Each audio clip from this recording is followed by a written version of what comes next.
Hi everybody, this is Carla, and this time I'm back with a review for episode 13 of season 4 of Major Crimes.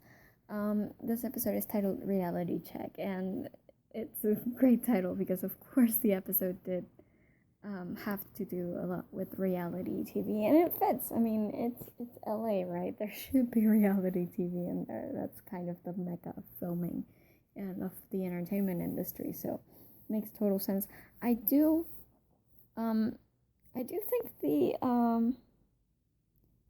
episode itself, the plot of the episode itself, was something we'd seen before. I mean, we've already seen in other shows, in other cop shows, particularly episodes where they have to go, someone dies, some contestant dies on a reality show, or sometimes it's also even maybe the crew, someone in the crew or something. Somebody dies on a reality show set, and the cops have to go in there and kind of try to undo the crazy, repugnant things that people do for reality TV just to make themselves famous or just to get money. And the cops kind of have to go there and wade through that in order to find out who their killer is. And again, I mean, it's been done before. It's even been done better before, but I understand it for this show again because it's Los Angeles, so it makes sense. And I also I mean, it's not unusual the fact that I don't figure out the killer before the show tells me, because I'm not that quick when it comes to that sort of stuff, so I tend to never guess right. But this time I was so sure I was gonna be right. It's so funny because that one guy, the husband of the Dickerhoos couple, the husband, he's a guy. His name is escaping me right now because I'm so bad with names, but he's been in a ton of stuff. Okay, I think he's even played the killer in a few episodes of other shows before. So the moment I saw him, I'm like, yep, it's gonna be that dude. And I was so sure, like up until the very end when they were getting the confession from the director, I was like, nope, it's gonna turn out it's the other dude. I was so sure of it. So I'm glad they proved me wrong because I think the director actually made more sense in a way. I mean, these guys, they sign on to these reality shows knowing that they're gonna be used and knowing that they're gonna be edited wrong to like make themselves seem more interesting to the audience. So it was hard for me to actually grasp the idea that any of the contestants would have killed them, the woman, because that would have been, one, it would have been too obvious, and two, if the cockroaches were there, I mean, they might lose, but they would still make themselves interesting, Like, everybody looks like the good guy if you're standing next to the cockroaches, right? So I didn't really believe that any of the contestants would do it for the contest, but I could think that one dude, the husband, would do it because he was genuinely upset that his wife was flirting with everybody. I thought that might be the motive.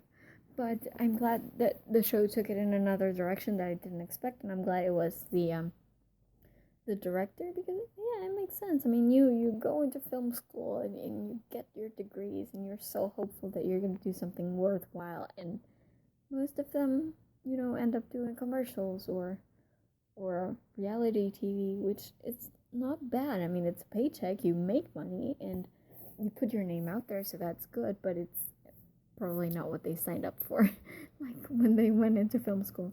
So it makes sense to me. Mostly, I feel really bad for Julio because they're really driving the wife thing forward this time around. Like, first, before it was, I've been in this hospital, I know it because his wife died there, and now the whole car crash thing. I'm not sure where they're taking this. I mean, are they going to get Julio to heal? Is that like the end goal? Are they going to like get him to start dating again? Like what is he? What is the point? I mean, I get that it's beautiful really that they are following Julio and what makes him tick and what makes him feel, so tense all the time. So I think that's it's good, but I just want to know like what the end goal is. Like, is there going to be somebody else for him? Are they just going to have that one moment where he decides he needs to talk about his grief with someone, like counseling or something? What is the point they're getting to it? That's what I don't know, and that's what I'm curious about. But I really felt bad for Julio this time around. And I just, it's kind of weird because I'm used to watching things where younger people are the ones suffering, like Rusty, for example. Every time he was on screen for like the first 2 or 3 seasons, I just wanted to hug him because he's been through so much. It's weird having that feeling with a grown adult. But that's what I have for Julio this time. Like, when he was on screen, I just wanted to give him a hug. It was very sad. It was really emotional, and I'm glad that they're doing that with him. I just want to know where they're taking it. At the same time, there's the Rusty Slider thing. I'm getting the feeling that this is going to devolve into an arc about the death penalty. I think Slider's guilty. I don't think there's anything they can do unless something pops up that would involve Rusty, that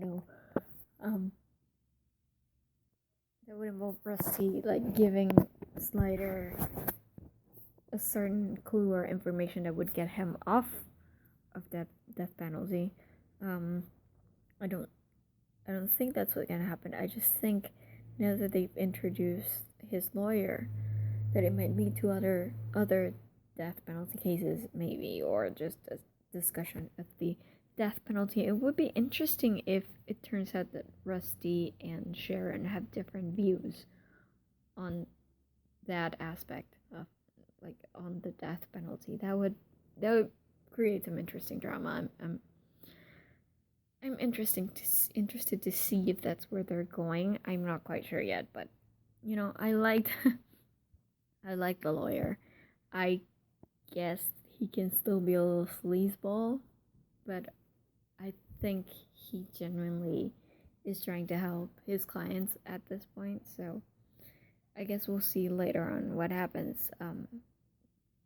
But so far I like it, and it's piqued my interest to see where this is going, especially with the way they were throwing around the words death penalty in this episode. Like, okay, it's gonna get heavy, I guess. I loved the way they brought in Andy in this episode. It's like, yeah, you have to watch 3 seasons of reality TV, and by the end he was totally into it. It was adorable. I totally get the idea of him staying in the house doing nothing and that driving him crazy, because I know a lot of people who are like that. I might not I might not be like that. Like, I can be home alone, and just as long as I have my computer in front of me, I can, I don't have to think about work. That's good. But I don't know, a lot of people who really go like insane if they have to stay at home doing nothing. So that was funny. And Lieutenant Provenza with all the things he didn't understand in this episode, like the Twitters and the Instagrams and the Bluetooths. He's so cute. I love that one moment where the publicist lady, the sister of the husband of the girl who died, she goes, "You wouldn't do that to Justin Bieber, right?" And Provenza's like, "Justin who? Who's Justin Bieber? Who is that? Who is that?" I laughed so hard. Oh my god, that was fantastic. Provenza is the best. I love that guy. And he's, every time there's something that goes like completely over his head because technology and whatever, I love those moments. I live for those moments. They make me laugh so much. It's adorable. Um, so yeah, I mean, overall, it was a great episode. Even if the plot itself, we've seen that before and it's been done well before. I liked that they didn't go the obvious route, even though there was the one dude that I knew that I've seen from other stuff, and usually that means that he's a killer. I'm glad they didn't do that.